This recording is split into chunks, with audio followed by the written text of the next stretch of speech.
Welcome to Corner of the Galaxy, the show that talks 100% LA Galaxy soccer. We're glad you could join us. Now it's time to sit back and relax. Your hosts navigate through the twisting, turning, but never boring world of five-time MLS Cup champion LA Galaxy. Hello, everybody. Welcome to Corner of the Galaxy on cornerofthegalaxy.com. I'm your host, Josh Guesman, coming to you on Thursday, February 13th, just a couple days. That's right. On Saturday, LA Galaxy kick off their first public preseason game against Toronto FC. So we are naturally going to get you ready for that game. We're excited to have you here. A lot of stuff to talk about. Some rumors on a defender for sure. We're going to talk about that and tell you whether or not we think the Galaxy are going to make the move, not make the move, where it's going to sit, all that sorts of fun stuff. We have some CBA talk as we got our first player to actually comment on some things. We have injury updates. So, again, a really busy, big show for us today.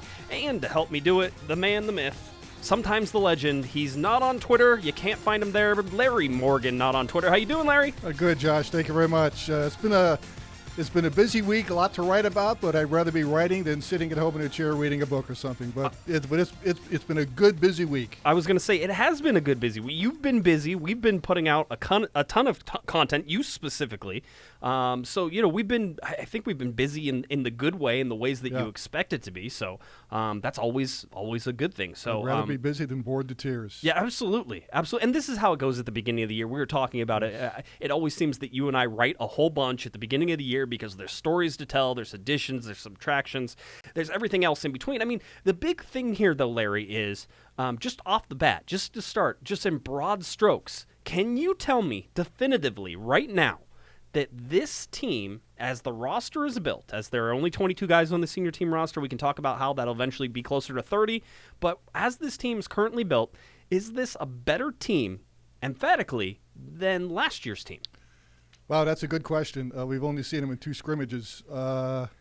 If I were to say yes, I think it is better. Emphatically, I'm not sure about that. Maybe a little bit better due to some player additions and or deletions, especially one veteran left back who's now plying his trade in Europe where I think he belongs. Right. But I think with the addition of Chicharito, who will be a very talented two-way player, not meaning a dig against Zlatan, but being a very talented two-way player, I think they are better. Emphatically, I'm not sure, but I think they are better than last year. Yeah. Listen, here's the thing. I don't know that they are. I feel like that they got. Listen. Okay, so you take Zlatan. Take Zlatan off this team. We haven't seen many glimpses of them. Just 2 scrimmages. Right. Training is closed to the media. Although I'm tall enough, I can look over the fence. Really? I'm not supposed to. Really? How dare you do such a thing that we do all the time? I know. Guess what? I'm tall enough to see over that fence too. All right, so I don't think it takes a whole bunch of super big height on your side in order to make that happen. But you take Zlatan off this team, and already you're like, okay, so there's big question marks. Even with Chicharito, I think Chicharito and Katai and Pavon are going to be deadly and dangerous, and I think this might be an overall better team in terms of that the sum of this team is going to be more than just the individual parts, and I think that's going to eventually be true. But you can't be sitting here saying that this team has gotten dramatically better.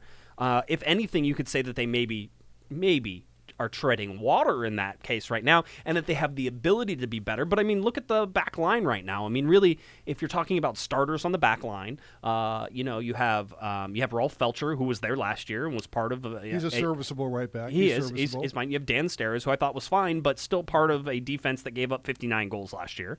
That's not something to write home about either. No, it's not. You have Pipo Gonzalez. Again, he was there and he was inconsistent. He played well at first and really dropped off and really never got back to what he was meant to be. And then you have a left back right now in Sua, and we'll talk about him a little bit later, and you have Danny Acosta that came in as a left back as well. So, I mean, you've added some pieces. You got Julian Araujo. Again, it's mostly the same, Larry. I don't feel like this is a drastically changed team, but I feel and maybe it's just the preseason, maybe it's spring. Hope springs eternal, as they say, right? Yeah, I think this team will score its share of goals despite Zlatan playing or taking his career over to AC Milan. I think this team will score goals, but this season will hinge on whether the defense can shore up some considerable leaks that popped up all throughout last season. Defense is the number one issue on this team. Despite what people think that where they're going to get the goals now that Zlatan's gone. No, the issue on this team is defense. And it has been the last couple of years. Yeah, it has been. I agree with that. So anyway, so that's where we start. Sort of. I just wanted to stop. You always have to survey sort of the field before you go out and you take a yes. And you mentioned about that triumvirate of Pavon, Chicharito, and Katai. I'm very curious to see how they work together come this week. And this is our first real chance to see them on the field. I'm going to be very curious to see what they're like. Yeah, the LA Galaxy It should be fun. LA Galaxy just 16 days away from their first game at Houston, 23 days from the home opener. This preseason is going fast. It's fast. It's furious. The CBA certainly took up some of that. I would also like to remind everybody, just because I like to do this, just still 82 days left in the MLS primary transfer window. So 82 days. So plenty of time. May. It ends in May. I think May 5th okay. is And the when summer it ends. window opens when? Let's see. See, this is why I write these things down here. Sorry, I didn't at mean to the put you on the end spot. of everything But somewhere. his desktop is right there, so he can look it up very easily. That's what you think. Okay, primary transfer window is February 12th to May 5th. The secondary transfer window, the summer, is July 7th to August 5th. Okay. So that's where you're at. And we've gone over some of these dates before. But anyway, so that's where the LA Galaxy sit. Just a little bit of time left here. You have two big public games coming up, Larry, that are going to be, the big tests. You're going to see the first one coming up on Saturday against Toronto FC, and then it's Chicago Fire the following Saturday. By the way, reminder, February 22nd, 2 p.m. inside the stadium on the concourse, and I will figure out exactly where on the concourse on Saturday. Just as long as they don't put you next to a restroom, that's all I ask. Yeah, we'll have our live show. So our live show will be at Dignity Health Sports Park. I honestly, we got 150, 160 people at our last live show, so if, I'm hoping we get 300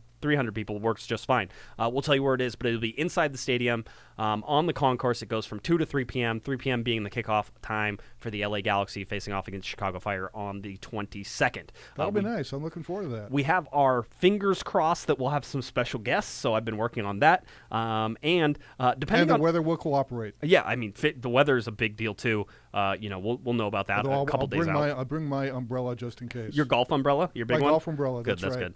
Good. So we have that, and then so we'll see. And depending on injuries, maybe we'll have a player. You never know. So I mean, those are sort of things. It's right before the game, so we're not expecting that, but we have our fingers crossed on that. So anyway, we'd love to see you out there. Make sure you come. Live show February 22nd, 2 p.m. inside the stadium at Dignity Health Sports Park before the LA Galaxy take on the Chicago Fire in their final preseason game. All right, let's get to some LA Galaxy news. Lots of reports coming out. Lots of busy time in terms of people reporting different things. I can also say that some of these things we can confirm and some of these things we can't confirm. So we will talk about them and sort of let you know where we stand. The first one came out. It's fun to speculate. It is fun to speculate. As long as you don't overdo it. Yeah, I mean, you can certainly spend a lot of time, just speaking into the wind where there's something that's never going to happen, and you're going to talk about it for an hour, and we'll spare you from that. We at least know that there's possibly some truth to some of this stuff. But we'll start with this one. The report came out earlier this week that the Galaxy have until July 1st to make a decision on purchasing Cristian Pavon. You remember he came over on loan from Boca Juniors. There was an option to buy in there. It's been largely reported that option to buy is $20 million. However, we know, because Kevin the Panda said so, and talked to Dennis Kloese, basically said that $20 million number that everybody is quoting is not true, and it's significantly less than that. Which is good to know. Yeah, I would figure if I'm going to guess, and I don't know, we don't know what the number is, but if significantly less to me means like between $10 and $13 million, maybe, or $10 and $15 million That's much behind. easier to stomach. It is, and so that's the first thing you have to sit in here on this. Now, there's a whole bunch of conditions to this, Larry. And as it is, it's MLS, but this is soccer. This is real world soccer. You're dealing with a team that does not reside in MLS with Boca Juniors. So this is real world soccer rules with this. And basically what happens on July 1st is the Galaxy have the ability to buy Pavon up until July 1st for the agreed upon fee that they originally put in the contract, which is anywhere between $10 and $20 million, whatever that ends up being. So you have to figure out whether or not, if you're the LA Galaxy, whether or not that number makes sense. Reminder, Cristian Pavon is a designated player. You can spend as much money on him as you want. If you want to pay him $50 million, if you want to pay $50 million for him, you can. If you want to pay $20 million for him, you can. All of those things have to be a business decision, but whatever that number is, the Galaxy could do that before July 1st. After July 1st, Boca Juniors, according to this report, has the choice to shop Cristian Pavon and accept an offer from Pavon from anybody in the giant world soccer landscape. So anybody. If Real Madrid wants to buy Cristian Pavon, they can. And whatever that number is, the LA Galaxy would then have the ability to match. So let's say Real Madrid comes in and says, we want to pay $100 million for Cristian Pavon. The Galaxy say, so long, Christian. Adios, Cristian Pavon, and he goes away. But they always have the ability to also pay $100 million and to match that price. Now, what could happen is that maybe Boca Juniors wants to sell Cristian Pavon and wants to make money. And remember, this is in the summer, their primary transfer window. They want to make some money off of Cristian Pavon. They want to sell him, and they can do that. And maybe that money is, maybe it's an $8 million bid. And the LA Galaxy then didn't buy at, the 12 or 13 or 14 or 15 or 20 million or whatever that agreed upon buy-in number is, Larry. Maybe it's only $8 million. And the Galaxy say, we'll take $8 million. Deal. We'll match that. Deal. And then the LA Galaxy can buy. Where do you want the check? Exactly. Then the LA Galaxy can buy Cristian Pavon. Now, okay, I'm going to put you on the spot. Let's say the price winds up being $15 million. If you're Dennis Kloese in the LA Galaxy and you're the general manager, would you pay that amount? 20 million? 15. 15. Okay, $15 million.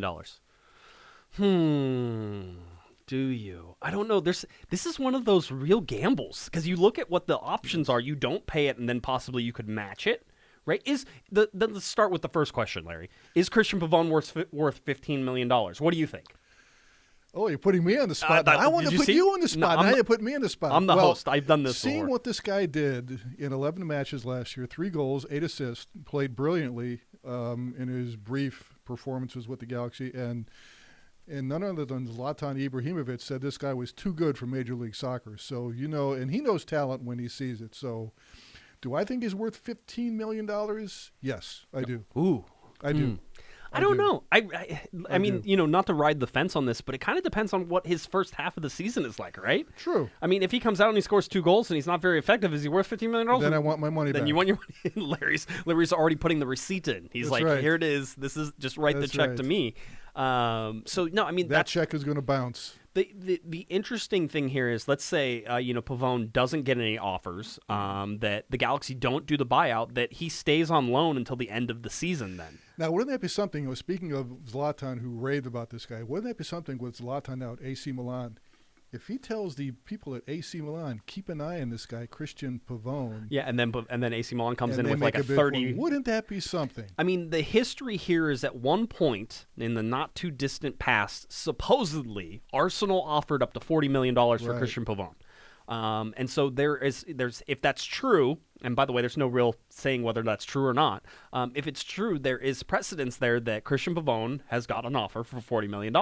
So the $15 or the $20 million might be a steal on him if you're eventually going to sell him to LA Galaxy to somebody like Arsenal who will pay $40 million. These are all things that you sort of have to keep in mind, but there's a real business decision to be made on this. And if all of this is true, and again, I'm already telling you the $20 million is high. We're told is inflated. Yeah. Then the business decision might be maybe it's $12 million. At $12 million, it makes some sense, doesn't it? I think it does too. And for me, even $15 million, I think makes sense because this guy, we've seen him play. He's a real talent. There's no question about that. Can you? Although I would find it much easier to digest $12 million and $15 million. That extra 3 is making you uneasy, huh? Yeah. Don't need the Pepto-Bismol for $12 million. I'll tell you this, and let's just step back. And one of the reasons that it's kind of fun to step back is it's MLS's 25th anniversary.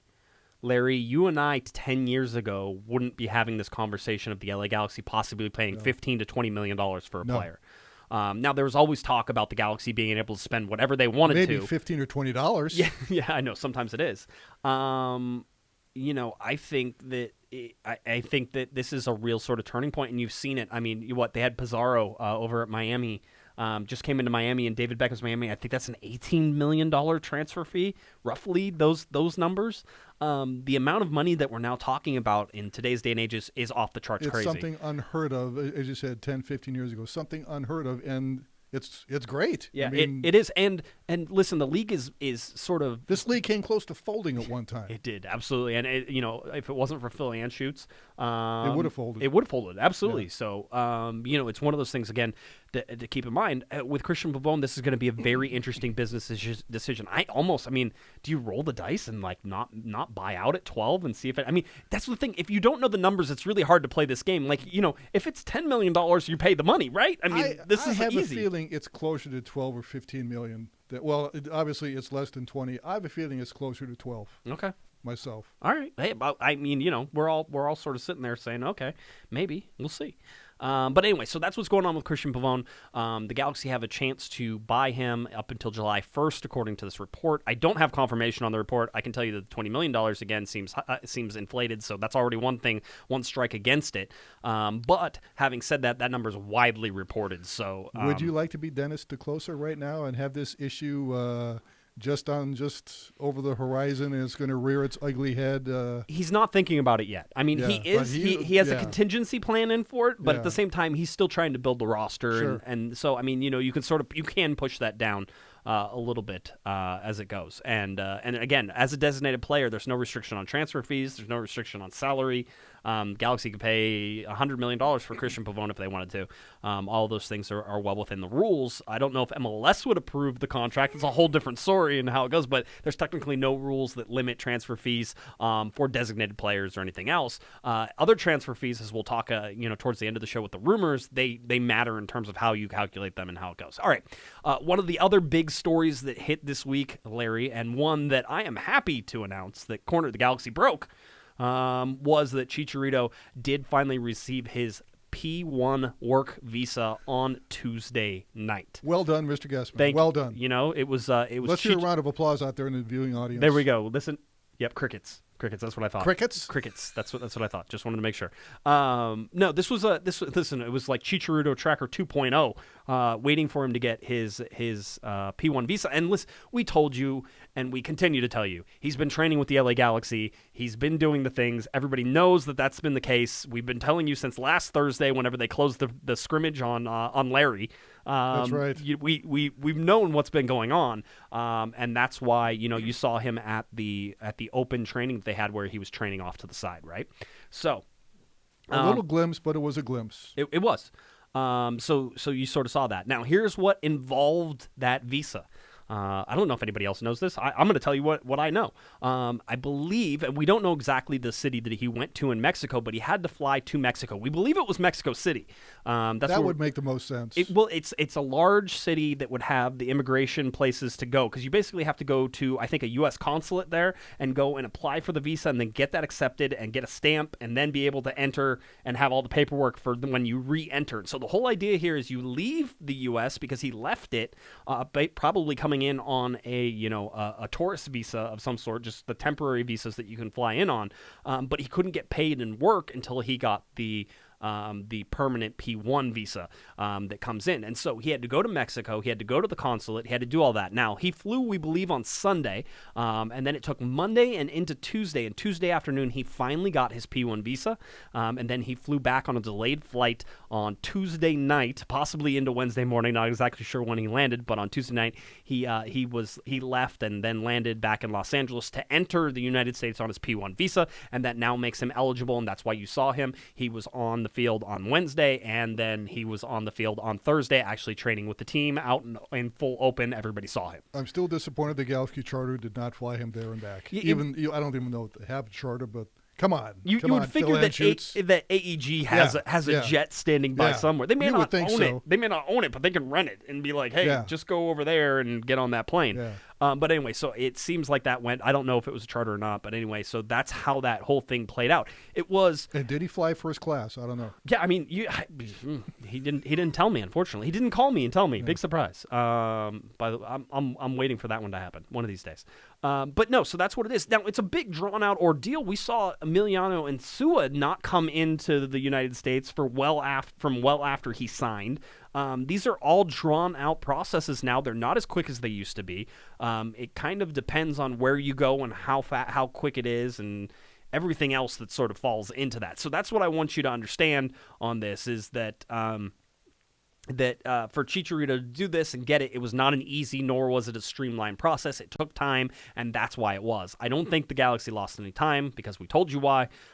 So he will then be available to play on Saturday. Larry, you even spoke to him today after training. So he's quite motivated. He seems to be Very excited about it too. He seems to be. He seems to be in a good mood. He seems to be upbeat. Well, in fact, he walked over to us and the reporters and said, "I have nothing new since the block party." I said, "Well, there is something new. You can play." That's right. That's right. So he got it. And he, by the way, he said before, I think you asked him about his visa at the open training session on Saturday or something, and he gave you the "That's not my job, man." He said that's out of my hands. That's not my job. That's right. Although he said it with a smile. He did. No, he was nice. But again, so far he's been great to sort of see and talk to and all those things. So anyway, Chicharito available for Saturday. By the way, there were a whole bunch of people, and I saw him on social media, and I saw him telling me that Chicharito's not going to play at all this preseason, and I say, what are you talking about? What are they reading? I'm of course like, he's going to play. He was already playing this preseason. He's going to play. That's I do right. expect him to play and That's possibly right. play 60 or 70 minutes as we sort of look at that training. The only way he's not going to play is if he hurts himself in training. That's absolutely it. Or he gets lost driving over to Dignity Health Sports Park on Saturday and he's late. That could be it as well. So all those things are there. And I see in the chat room they're talking about Ethan Zubak. I mean, right now Zubak is the backup to Chicharito. He's the backup striker. And Zubak, by the way, has 2 goals in 2 played games. Very well. So he's played very well. Nice guy, native of Irvine, I believe. And I think that was no, I don't think he's the Irvine guy. DePoy is the Irvine guy. Are you sure? Is Zubak from Irvine too? Do we have a bunch of Orange County guys on the Could team be, now? could Okay, be. I'll check it out. Okay. But anyway, so that's where we have. I wrote the story. I should know this. You should. That was good. Injury updates. Now, Larry, you got most of this information on here, so I'll let you sort of talk about the different one. The big one is Jonathan Dos Santos. Let's save that one for the end. Okay. Because that's the one that probably has the longest sort of thing. What's the update on Perry Kitchen? Perry Kitchen, people might have been wondering why he was missing at the Victoria Block Party over the weekend. I talked to him today, and apparently he's been suffering from the flu. And today he told me, was the first day he was able to get back on the training pitch. There we go. By the way, and I don't know if he's going to be able to play this weekend, but he looked fairly good. But again, he's been suffering from the flu. Chat room beats me to looking things up like normal. Zubak is from Corona. Corona. Okay. That's right. Yeah, that's it. Yeah, Thank you, chat room. Yeah. Thank you for making me look silly. Yeah, there we go. Which is easy. That's not hard. But you do have a full head of hair, so I mean that's always true. good for you. So That's true. That was Perry Kitchen. Perry Kitchen had the flu, like you said. Trained with the Galaxy today for the first day back, and you said maybe. Possibly. Not sure. I didn't ask him about his playing status for this weekend, but we'll see. Okay. Emiliano Insua, we did not see him in a preseason game earlier this week on Monday when the LA Galaxy beat the New England Revolution 2-1. I actually asked and inquired about his absence, and they said they were probably just taking it easy on him. However, you saw him today leaving training a little bit early. Left a little bit early with one of the trainers, which is never a good sign. Appeared to be walking a little bit gingerly, and then I asked Guillermo after training, was he hurt? And he apparently has some kind of a minor leg injury. He's definitely out this weekend. They're going to be looking at him to play in the next preseason game against Chicago. This was the first time I had even seen the guy. Right. And, big guy, big upper body, but again, he appeared to be walking a little bit gingerly, although I may be exaggerating that. But when you see an athlete leaving training with a trainer, that's not a good sign. That is not. That's not good news. No, and this is a guy really the Galaxy are depending on to be healthy sure and to be that left back that Jorgen Skjelvik wasn't, and he certainly has the pedigree and the teams to have he has played for before. He is a difference maker possibly at left back, so you want to see him play. But at the same time, if he's not healthy, he's not going to. And so right now, Insua ruled out for this weekend's game against Toronto, possibly back for Chicago, expected to be training next week, at least with the LA Galaxy. Right. So we should know a little bit more as, again, the Galaxy close in on the final preseason game and then eventually traveling to Houston for the season opener. Now, the big injury, the one that has the biggest impact on the LA Galaxy and their ability to play, Jonathan Dos Santos. We talked about Jonathan Dos Santos after he had a whole hospital. He did a whole hospital picture, and we talked about that and where he was and what was going on and whether he was hurt. This was a week ago on Thursday when Sophie was in. So we were doing all that, and so now we think we know what it is. Right? We're suspecting it's a groin injury. It's a groin injury. We both know who one of our favorite sources is, and this guy knows everything about the team. Apparently, it's a strained groin, and that's an injury that you do not want to take any chances with. And so he won't be playing this weekend. He seems to feel he'll be ready to go by the opener on February 29th in Houston. It's funny. I was writing my story in the COG suite today at the Dignity Hill Sports Park. Actually, it's more like a kiosk, but I was writing my story there, and I was looking on the pitch to just see what it looked like, and who should be walking out on the pitch in his full Galaxy kit with one of the Galaxy staffers, with Jonathan Dos Santos, apparently for a photo shoot, and apparently walking with no trouble whatsoever. He looked fine. So, again, a groin injury is one of the injuries you do not want to take chances with. The other ones, in my opinion, are hamstrings and concussions. But I think there's a good chance he's going to be ready to go for Houston. I mean, he told me better when I asked him how he was after the scrimmage against New England. So I think he'll be good to go. I know you're sort of in that camp. I think Kevin thinks that he won't be back for and they're both good guesses. I think there should be a wager between myself and Kevin. Yeah, I don't want to know what that wager is. I don't know either. We'll figure out something ridiculous. If it's money, forget it. Yeah, no, that won't be. That's too easy. We won't do that. That's true. No. We'll make it much more difficult. But I don't want to be like the wager you had if Shelvig is on his roster after the start of the season to do a show shirtless. I will not take my shirt off. Well, I'm sorry, I will not do it. Kevin maybe, but not me. I'm glad you brought that up because I am going to take my shirt off right now for the rest. No, I'm not. Don't do it. Nobody needs to see that. This dad body. You remember the rowing body that I had? That's right. It's changing into a dad body because I have not rowed in a while. But that's all right. But there's a good excuse for that. There is for the moment anyway. So anyway, Jonathan Dos Santos, a question mark, will not play this weekend for sure. Probably not going to play next weekend. No. Yeah, it seems like GBS said he possibly could be training next week, but that's all up to the trainers and sort of how they are. So I mean, the Galaxy are already getting hit a little bit by this injury bug. It's just two players that we see right now in terms of Jonathan Dos Santos and Sua. Players. Yeah, they really are. It's Jonathan Dos Santos is the most important player I think on this team. People will say it's Chicharito. It's not. It's Jonathan Dos Santos. We saw how important he was last year. Yeah, and he was tremendous. As he goes, the LA Galaxy go, and as he plays, and I think he's going to be super important whenever you're talking about, his chemistry with Chicharito and the ability to spring Pavon and Katai, and I think, his ability to get into the attacking side of things and not just be on the defensive side of things. And you and I both know that Jonathan Dos Santos was the team's best defender last year. He was the defender of the year, hands down. And he didn't win it. And Just remember that. Just remember that. That's The right. defender of the year no longer is on this team. Right, because it was Diego Polenta ended up being, which by the way, who wasn't bad, but was not the defender of the year either. If it was just a defender, it was probably Dan Steres, who was the most consistent defender out of all of them. So anyway, we have that argument all the time. Anyway, so that's where we sit on injury updates. Not too many, 2 starters. That's the bad part. I think that you're going to probably see Danilo Acosta. We call him Danny Acosta, filling in at that left back role. I think he'll get the majority of the minutes. Possibly some Didi Traore there at the end of the game. I wonder if we might see Nick Dupuy at the center back. You could. I think we could. You could. He's one of them. So anyway, that's sort of where we sit. Let's go to. You did talk to Perry Kitchen, so that was the sort of big thing, and we want to talk about Perry Kitchen and the collective bargaining agreement because the LA Galaxy have 3 union reps. The MLS Players Association always has union reps on each team, and last year it was David Bingham, Perry Kitchen, and Dave Romney, and this year it is David Bingham, Perry Kitchen, and Sasha Kleshton who came in and then was the 3rd player rep for the LA Galaxy. So there were 3 player reps. You talked to Perry Kitchen about the collective bargaining agreement, which is something we have not been able to talk to anybody about yet.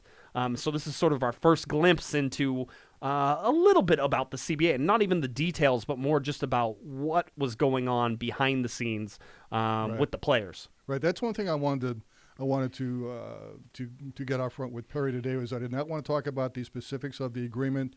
I wanted to get his reaction. Just that agreement was reached in time for the season to begin. In fact, this is a topic of conversation I pursued last week when the agreement was first announced. And a member of the Galaxy staff, who we both know and both have dealt with and both tolerate. By the way, I would like to say I like this person. Yeah, you can say I like him too, but he really gets under my skin at times too. But he strongly advised me not to pursue this line of conversation. And the same thing with Dennis. He strongly advised me not to talk to him either. But today, I walked over to Perry and I asked him if he would have a few comments on the CBA. I told him I did not want specifics, details of the agreement, just reaction to that the agreement was hammered out. And he said, sure.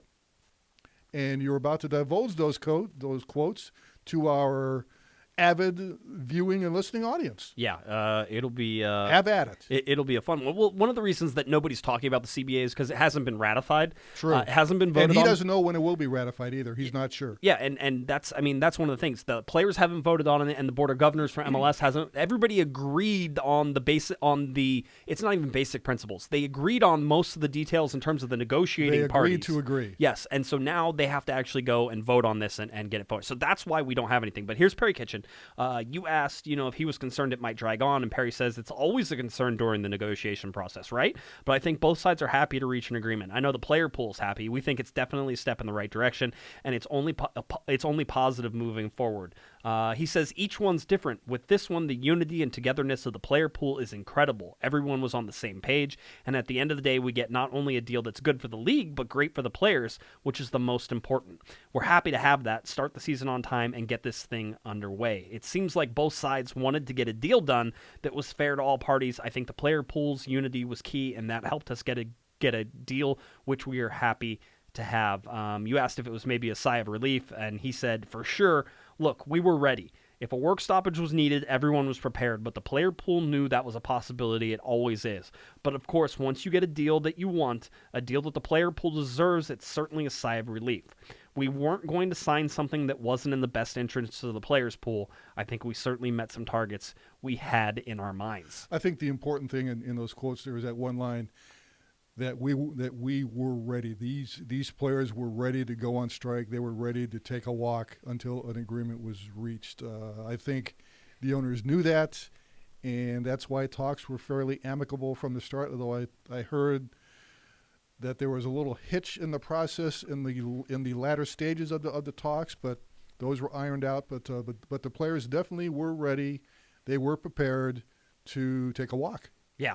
And it's good that they did. It's good that the agreement was reached. Yeah. I'm happy. Yeah, it is. That's always a good one. So anyway, Perry Kitchen back. Hey, by the way, I'm pegging Perry Kitchen as a guy who is going to have an effect on this team this year. Yeah. Besides the fact that he's resigned himself to the fact he's going to be coming off the bench. Yeah. Yeah, and I think that same goes for Sasha Kloese. We saw how important Kitchen was last year in the playoffs. He played very, very well in those two postseason matches. Yeah, he did. I think his injury sort of down the line there a little bit did hurt the LA Galaxy. Again, we talk about the flexibility in midfield and why the LA Galaxy have so many central midfielders and how that also applies to flexibility on the outside. I know I see lots of people saying we need somebody to back up, Katai and Pavon. And really that answer is Sebastian Lletget. So that's why... That's a pretty good backup to have, too. Yeah, that's why he can go out those ways, and you can fill Sasha Kloese in. I don't know if anybody's been playing FIFA. I've been playing a lot of FIFA recently because I finally got a PS4, and I haven't had one forever. I got one for after Christmas, slightly after Christmas. But I use it as research, and so I go in there and I put in the different lineups and sort of see where you can put Sasha Kloese into, where you can put Sebastian Lletget, and the different lanes and everything that sort of runs up. So that's where we have all this stuff that you look at. There is some flexibility in midfield. Where there's not flexibility is defense. We'll talk about that rumor. Where there's not a ton of flexibility, it's in the offensive side of things in terms of the striker. We talked about Ethan Zubak being the backup. The LA Galaxy, as we sit right now, LA Galaxy preseason roster that's actually training with the LA Galaxy. We have 29 players. That's the latest update. At one time it was 30. At one time it was 28. With Gordon Wild, the trialist, which we told you about, I think, on Monday. He's there. He's player number 29. Nick DePoy is now over on the senior team side of things as the 22nd player. So in total, the senior team roster has 22 players on it. So still 8 places for the LA Galaxy to fill. And it's been our estimation, and there was a report a long time ago, I think it was Ives who was reporting it, that Cameron Dunbar, who is an LA Galaxy Academy player right now, is going to sign a homegrown player contract. He's a forward. I don't expect him to play a ton with the senior team, but that homegrown contract would then be player number 23. If you look at the other guy who I'm pegging right now for a senior team contract, a guy who's shown well in the one preseason scrimmage that we saw, and a guy who I think will provide some of that depth people are looking for on the outside wing, is Kai Korniak. I hope you spelled that. I hope you pronounced that right. Koreniuk. Kai Karenia. It's double, something like double that. K. It's too many. There's too many Ks all over the place. True. But no, getting through that so Kai could be another player who sees that senior team roster. So we'll see if that happens. It's good to see this infusion of all this young talent. I mean, it's something that we haven't seen for a while, and in the last year or so, it's good to see all these new guys starting to get a chance. Well, it's certainly, and I think as we get closer to rumors and getting ready to talk about rumors, it's certainly something that Bruce Arena was criticized as not doing. Is not finding enough spots for the younger players to come up. He loved veterans. And understandably so. I mean, he had great success with them. Bruce's philosophy is always knowing what you're going to get, right? And I saw that his comments again about the U.S. men's national team's failure there have stoked some anger of people, and I'm like, you guys need to understand Bruce has a set of principles that he operates under, and nothing, not even a loss. And you can't argue his track record. You cannot. He's been that way, and a loss in a World Cup qualifier to Trinidad and Tobago is not going to make him suddenly change his principles, whether that's good or bad. I mean, his principles have served him well. So all those things, but look how they served him when he took over the Revolution last season. That team was going nowhere, and look what they did. They qualified for the postseason. Yeah, fantastic job. But that's Bruce Arena. That's what he can do and has done. And so now you look at it and sort of Dennis Kloese, what he's doing. You certainly see the ability. Guys like Julian Araujo are getting time. Although at defense, I will say that the Galaxy always seems sort of willing to plug in guys in defense. It was always the offensive positions where young guys didn't get a whole bunch of love on that. Jose Villarreal, Jack McBean. I mean, those guys all struggled for minutes. Efrain Alvarez now is a guy who needs to take a step forward this year, and he's young. But you don't want to see him just sort of relegated to an answer to a trivia question of who was the highest rated, LA Galaxy prospect for the last 2 or 3 years, and it's Efrain Alvarez, and now, he needs to prove that he's worthy of that. And so that's something to see. But I think Julian Araujo has the higher upside right now, which is an interesting sort of turn of events. And speaking of Alvarez, we both know that Schelotto was very, very protective of him last season. I wonder if he's going to be taking that same approach with him this year. It'd be interesting to see. He has a ton of international commitments in terms of, I think, Olympic qualifying and some other things that he will be possibly involved in. So, again, same as last year with Efrain Alvarez, where they were talking about going down and playing with Mexico, I think the U20 World Cup, right? So. And doing all that and knowing that there was so many things on his list. Julian Araujo has a bunch of things on his list this time as well. So it's something to watch. Again, the roster compliance deadline for the LA Galaxy, basically meaning you have to be totally compliant with all your roster rules. The LA Galaxy currently have 8 of 8 international slots taken up. Not a big deal. They can send somebody down like Traore if they need to open one up, or they can buy another one. I think last year they ended up having 10 slots or maybe even 11 slots. Is there a limit to how many spots that you can buy? No. Okay. As long as people are willing as long as people are willing to sell them, to you. Yes. Because the total number is capped, right? Okay. So the number of international players cannot surpass the total cap, which is 8 times as many teams as there are in the league. That's how that works. So even if one team had all the international, it's not going to change the international balance across anything else. I'm glad you know all these things. I know tons of rules. This guy's a walking encyclopedia of MLS. I shouldn't be, but MLS has made me this way. I'm some sort of I'm like the Incredible Hulk of MLS. Just like I've been a mutant. What happens when you get mad? You turn green and get real muscular and I shout about a discretionary TAM. That's what I do. Or spam. No, there's no spam. No spam. And TAM is dead. Tam, spam, jam. TAM is dead. TAM is dead. That's right. It's DTAM now. Just DTAM. Yes. Yes, that's exactly. Like I said, I'm glad you know these things. I know most of these things. So with the collective bargaining agreement come in, there were some changes on that. But the Galaxy have basically until the day before the season starts to be roster compliant, and we talked about that. So right now they have 22 players. They can add players all the way up until May 5th. Which again is 82 days, I think, as I said at the beginning of the show, 82 days away. So there's still plenty of time to add to the roster and make these tweaks. And I think Dennis Kloese continues to sort of look at those things and look at how they're going to attack those different things. But May 5th will get here very quickly. You watch; it'll get here before you know it. Well, everything seems to be getting here before. Especially we know when you're retooling a roster like he is, it'll get here very swiftly. As we look at the weekly schedule for the LA Galaxy, it comes out on Mondays. It's always a Monday to Tuesday schedule, and so that means that we usually get somewhere in the middle. I'm starting to get these things. Before I wouldn't get these. I wasn't on the mailing list. I kept asking, put me on your mailing list. So They now don't- he's finally starting to get them. I told him to take you off many times. I'm like, he doesn't. So he that's doesn't the need one. to. Yeah. That's what was going on. I'm not surprised. So what we have now is the LA Galaxy training on Friday. Then they have the preseason game on Saturday. It looks right now like they'll have Sunday off. Now, sometimes that off means that they have recovery, which means they still have to, Regeneration, sure. so they have to show up for that. But right now it's showing that they're not training. So we'll see that. And a lot of times Valdecantos will come up to different players and be like, you have to be here tomorrow. And you don't have If to he be calls you here on tomorrow. the phone, to all the Galaxy players, if he calls you on the phone, don't answer. Yeah, block that number. That's right. That's how it goes. Unknown number, block it. So they'll have Sunday.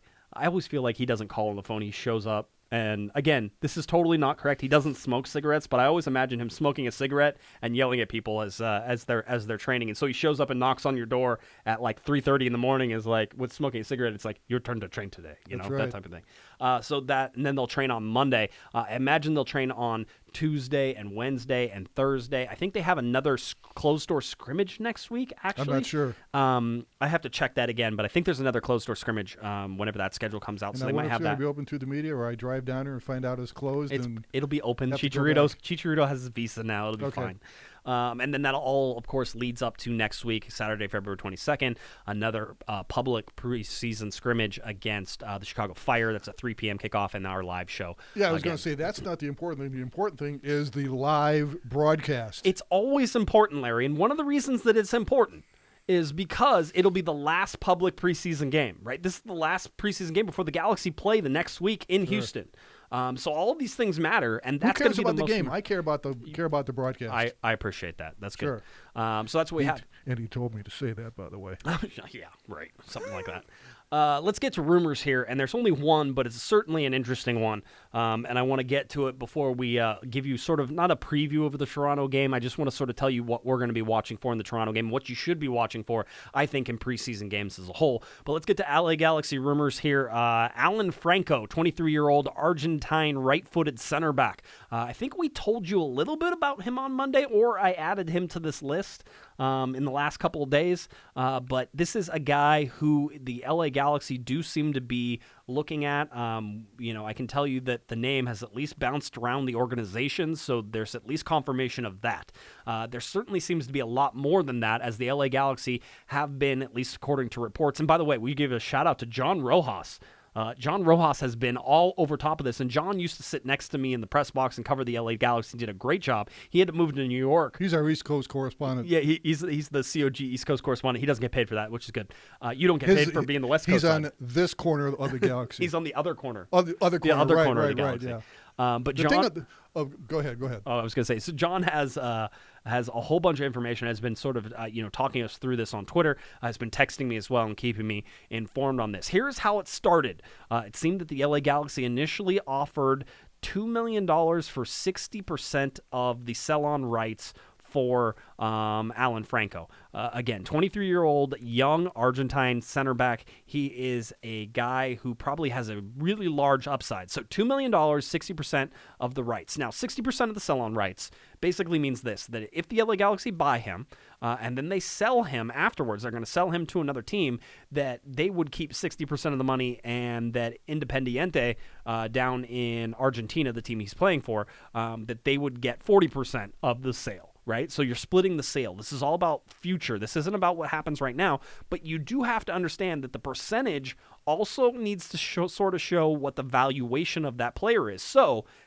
let's go with this one. The second offer apparently the LA Galaxy made was $2.5 million and 50% of the rights. All right. Now, what that does is that values that player at $5 million, because we go 2.5 times 2 because it's half, right? 50% is half of the player's rights. So at $5 million. Now, Transfer Market has his value at roughly $5.5 million. You can't always trust Transfer Market. A lot of that is agent speak, too. Yeah, you don't know where it is, but I mean, it seems reasonable. I'm not going to say that's outlandish. I would say between 4 and 6 kind of seems reasonable right now. Again, a lot of upside, a young guy, 23 years old. Well, I'm sure the Galaxy's great fear is on this guy, is if they do spend this money on him, he doesn't turn into another defender who is no longer on the team and is playing in Denmark. And sorry to say, Jurgen Shelvig is a real sore spot on this team. Yeah, and real sore spot. And he was. And so, they're trying to bring in another center back here, and whether or not that's a center back to challenge Dan Steres. As a right-footed center back, that certainly would be in Dan Steres' wheelhouse, although you could put two right-footed center backs next to each other. That's not the end of the world either. I keep asking myself, and we've asked ourselves, what does Dan Steres have to do to continue to prove himself on this team? He just keeps doing. What does he have to do? He just keeps doing what he's doing. Yeah, I mean that's it. What he's doing is a good job. But I mean, you talk about like Dave Romney being underappreciated. Dan Steres is underappreciated. Yeah. So this is where we're at. So apparently there was an offer of $2.5 million and 50% of the rights. That apparently was rejected. John is saying basically that they're pushing for 3.5. Again, there was a $3 million offer that possibly was rejected as well. They're pushing for 3.5 million for 50% of the rights. Now, if we do the math on that, 3.5 million times 2 is a $7 million. Now we're getting to the point where it doesn't make some sense. Which is sort of where the Galaxy. Now, as our good friend Kevin Baxter, host on Monday nights, will say, the numbers out of Argentina are usually inflated. So we all have to take this with a grain of salt as well, that maybe it's not really 3 million. Maybe it's closer. And that number could even be pushing up as much as 4 million because basically Independiente was saying that they don't want to have any fees or any charges. They're not involved with any of that, so the Galaxy pay all that, which pushes that number up a little bit higher. All right, so again, close to $4 million. Now, everybody says, well, you can't pay a defender, $3.5 million, or you can't pay $3 million, let's say $3 million for a defender, and him not be a designated player.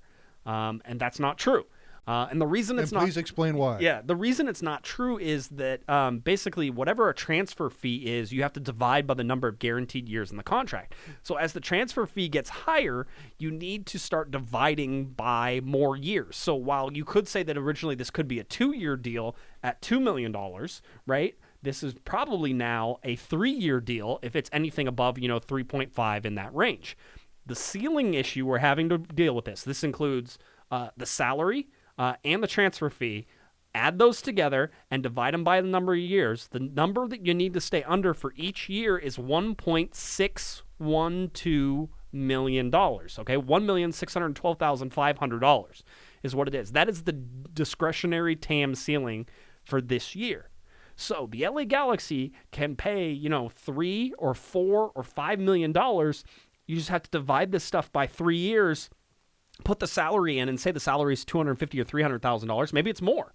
But you have to do the math in order to do that. So you're starting to get, if these numbers continue to sort of creep up, you're starting to get into the it won't work region outside of more than 3 years because you don't want to go past 3 years, I don't think. He's a relatively unproven commodity outside of Argentina.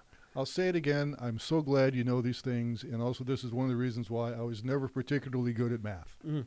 Never was. Yeah, I by the way, math was my worst subject, but you never know. It's always been about its application. I was really good at physics, and I figured that out because physics is real world, and I can apply things, and this is real world application, and I can apply things. So that's why I suddenly got good. There was talk that he was playing in the Copa Sudamericana today. And that he possibly would be held out if this deal was close. He ended up playing. He played 90 minutes. By all accounts I've read so far, people sort of keeping me up to date, is that he played perfectly fine and could be a very good player for the LA Galaxy. The upside here is he has a high ceiling. He's 23 years old, which I really like. So the Galaxy could make a deal here where they pay him for 3 years, and if it turns out it could be a good business deal to then sell him on, and we talk about the sell-on rights, it could be a good deal for Independiente as well, that he suddenly gets, a 20 or a 30 million, sell. Now all of a sudden everybody's making money. Now that might be a ridiculous number. Maybe 12 or 15 is closer. Certainly they're still undervaluing the American market, but we're starting to see some big players who play well. Now whether or not that's going to happen with a defender in Major League Soccer is something we haven't seen yet. But he could. But you could also fall into a trap here that you're getting a guy who's not comfortable in Los Angeles and doesn't play well, and you're spending a ton of money on him. Well, if somebody like Jurgen Shelvig can become MLS's highest paid defender, don't be surprised if something outlandish happens in this regard too. Yeah, I mean this is all stuff. So he did play, and some people are saying, oh, that means the deal is not even close. The basic agreement, at least according to John and according to the reports I've been reading, is that the negotiations will continue. So that's what it is. The negotiations are continuing. This seems like one of the few defender rumors that we can stick our finger on. There hasn't been a whole bunch of information coming out recently, and I think that's because the Galaxy tried and failed on a couple different defenders. We had heard some names a couple weeks ago, and those names are not being talked about. Is this a 3-star ranking in the rumor tracker? It is a 3-star. I really want to make it 4. Like, if he didn't play tonight, how about 3.5 stars? No, I refuse to do half stars because I don't have a half-star emoji, and I don't want to make one. It's a whole big deal. Yeah. Okay. Eric, by the way, Eric and I had a long discussion about half stars. I'm sure I have the text conversation somewhere about half stars. But no, I mean, you look at all these things, and this is what you're getting from the LA Galaxy. They're going after this guy.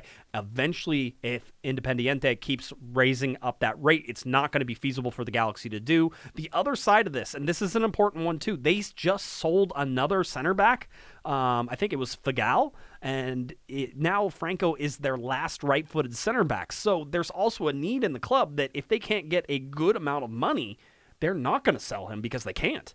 Because they don't have that ability to, because they don't have a replacement for him. So, again, it's just something to watch. This is Alan Franco, 23-year-old, right-footed center back. Dennis Kloese seems like he's closing in. Guillermo Barros-Schelotto apparently has called the player already and talked to him and said, hey, we would make you a big part of this LA Galaxy defense. We want you here. We'd love to have you. You know, I'm sure I'm just going to paraphrase. If I was Guillermo, this is what I'd be saying.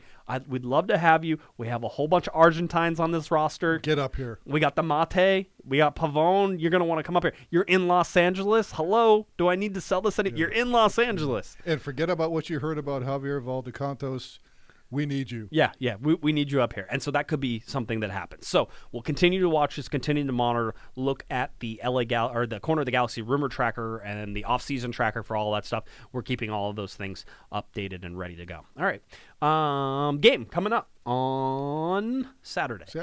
3 p.m. kickoff. This game can be found on Spectrum Sportsnet. It is a game you can watch. It is a game that you can... Wow, it's not no blackout restrictions, huh? No geo-blocking. Is although that crazy? I'm sure is there's that geo-blocking. Crazy or what? It's all crazy. I don't know what's going on with this. I scratched my head on Monday night, so who knows? And it's a day of soccer. If anybody wants to go to the sports park early, the noon game is Colorado and Chicago. Yeah, it is a doubleheader. That is right. It's fun. I like those doubleheaders. I think they're great ideas. They're fun. 12 p.m. kickoff time between Chicago and Colorado. Then the LA Galaxy kickoff at 3 against Toronto. And then the next week it's Toronto versus Colorado, and then the LA Galaxy versus Chicago. So they just sort of round-robining it. Yes. Yeah.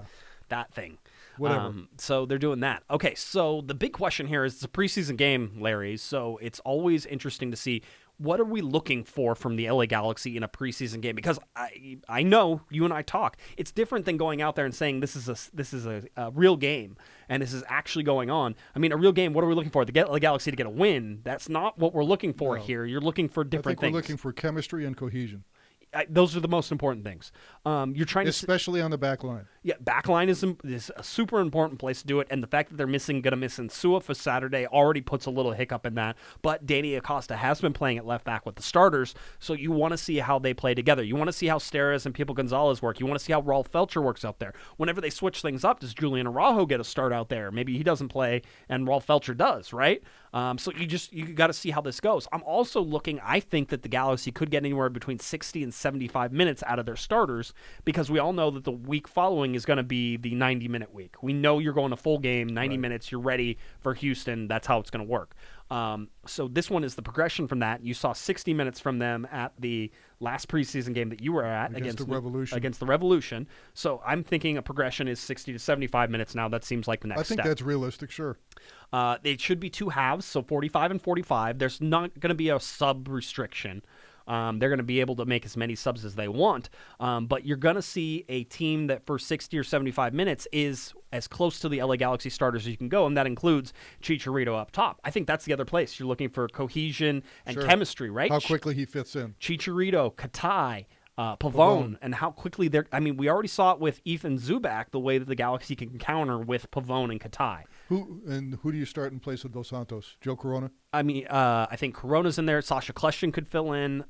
Those are probably the two that would sit there. I mean, Corona's probably already starting in my mind, so it's probably Sasha Kleshtin comes in, and I think he got the start against New England. He played there for a little while. So I think those are what you're looking for. Again, looking at the defense, a super huge, important part, and it's not the chemistry part, but it's their ability to keep the ball out of the back of the net, right, Larry? Which is kind of important. It is always important. How does David Bingham look in terms of his comfort level with the guys in front of him? Granted, he knows most of them, but with Danny Acosta on the left side, what is that going to look like? I think you'll be hearing him screaming a lot during that match, but that's what he's like anyway. Very demonstrative personality. So, I think we'll be hearing him bellowing every now and then. Yeah, it certainly seems that way.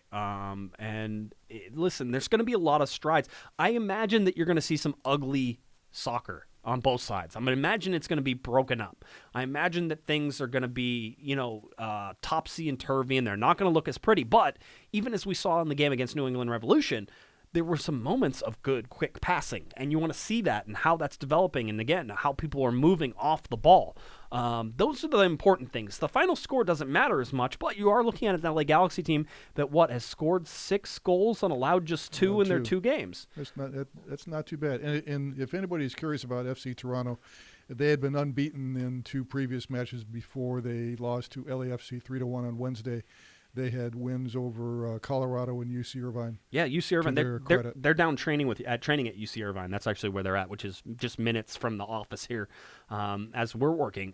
There's a lot of teams, as we talked about on Monday, that are in Southern California. Right. I think Seattle was down here for a little while. RSL used to be over at UCI all the time. Now Toronto's over there all the time. New England was down here. New England's down here. I mean, Colorado's there. Chicago's coming down. You say there's a whole bunch of teams right around here that could play a lot of minutes in this area. I mean, these East Coast teams, they can't train during the winter, so they either have a choice of going either to Florida or Arizona or California. Most of them like to come out here.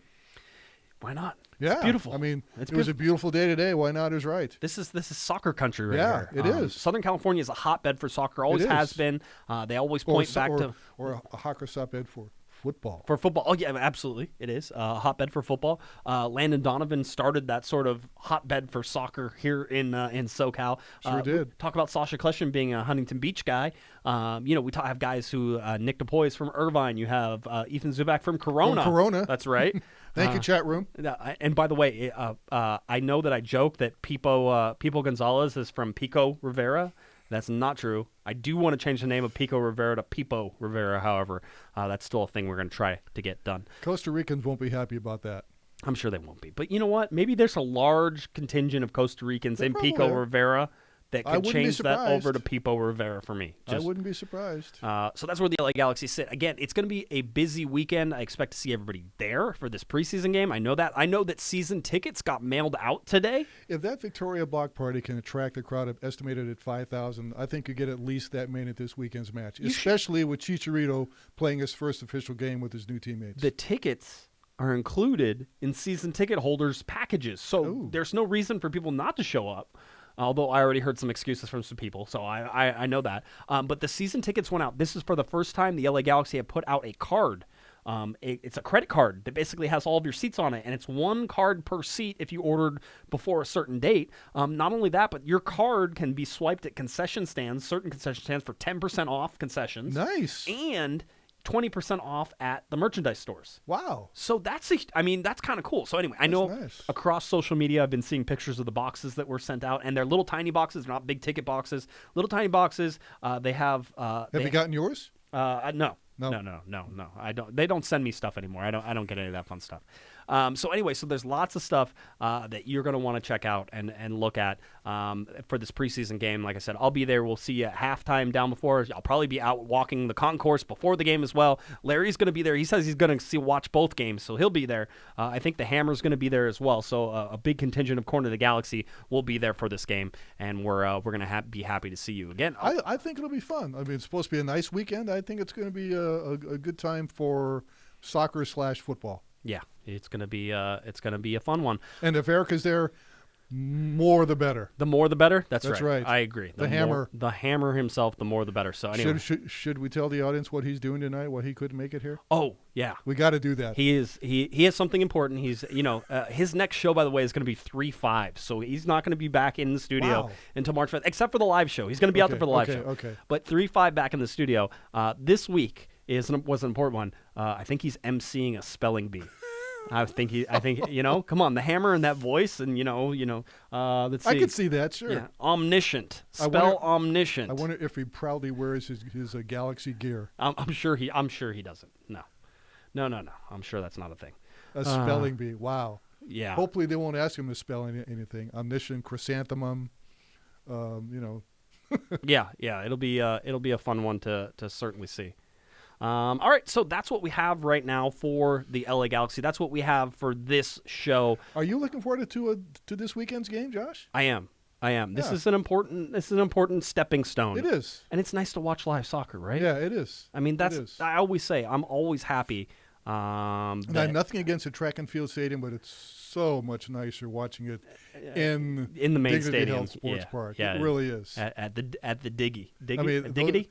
Those metal seats at that stadium, I'll tell you, one time when Steve Sampson was coach of the team, they were working out there, and I was watching practice, and it turned out to be about 100 degrees, and I'll tell you, I just fried in those stands. It was terrible. It was terrible. Yeah, it was. And they're hard on the butt. They're not comfortable. We get Open Cup games down there and different things, and so it's not fun. It's always chilly. It's always chilly. It's either chilly or 100 degrees. You're right. It is. Those are the things. All right. I think that about does it. We'll have another show coming up on Monday, but expecting to see everybody out there. The LA Galaxy taking on Toronto FC in the first public preseason scrimmage at 3 p.m. at Dignity Health Sports Park. Again, a doubleheader. Chicago Fire and Colorado Rapids kick off at 12 p.m. If you want to watch this game on TV, Spectrum Sportsnet is where you can find it. 3 p.m. kickoff, LA Galaxy versus Toronto FC. All right, Larry. Is there anything else that we need to cover tonight, or do you think perhaps we have done it? I think we have done it. I think I've written about as much as I can write this week. Not that I haven't enjoyed it. I have, but you still have a cider coming up this weekend. Coming up this weekend. I have a 3 things we learned from the LA Galaxy coming up in a preseason recap. True. Larry's got a cider. I mean, we still got a lot of things to work on. And that's a game cider, not apple cider. No. That's a game cider. That's a game cider. That's the in our terms as we use it. It's always sort of the follow or the angle about a player that isn't necessarily the main crux of what happens. So that's why we always try to put. I have the main crux. You're going to get the 3 things that I learned, and Larry will have the focus on a certain player that's sort of a cider. Again, a cider. Cider. It makes perfect sense. I don't know why I needed to explain it. And not hard cider, not apple cider, just a cider. Just a cider. A game cider. A game cider. That works for me. All right. If you're looking for Mr. Larry Morgan on Twitter, you can't find him there. He's not there. That's not how any of this works. But please head on over to cornerofthegalaxy.com where you can find all of his wonderful articles, all the things he's writing about. Larry Morgan has you covered 100%. He's been great. We're glad to have him here. All right. If you're looking for me on Twitter, it's at Guesman, JGUESMAN, and of course at Galaxy Podcast. Cornerofthegalaxy.com is where you can find all of our podcasts, all of our videos, our articles, all that fun stuff. Cornerofthegalaxy.com. Don't forget our live show, February 22nd, 2 p.m. The Concourse, Dignity Health Sports Park. Hopefully we'll see everybody there. All right, for Mr. Larry Morgan, not on Twitter, I'm Josh Guesman. You've been listening to Corner of the Galaxy on cornerofthegalaxy.com. Have a great one, everybody. You've been listening to the Corner of the Galaxy podcast on cornerofthegalaxy.com. You can follow the show on Twitter and Instagram at Galaxy Podcast. And be sure to check out and subscribe to iTunes, Stitcher, and Facebook by searching for Corner of the Galaxy. Fans, we thank you for listening, and we ask that you be kind and courteous to your neighbors as you leave the podcast. We thank you for joining us and look forward to seeing you again. Until then, I'm Michael Araujo, and on behalf of the entire Corner of the Galaxy crew, goodbye, everybody.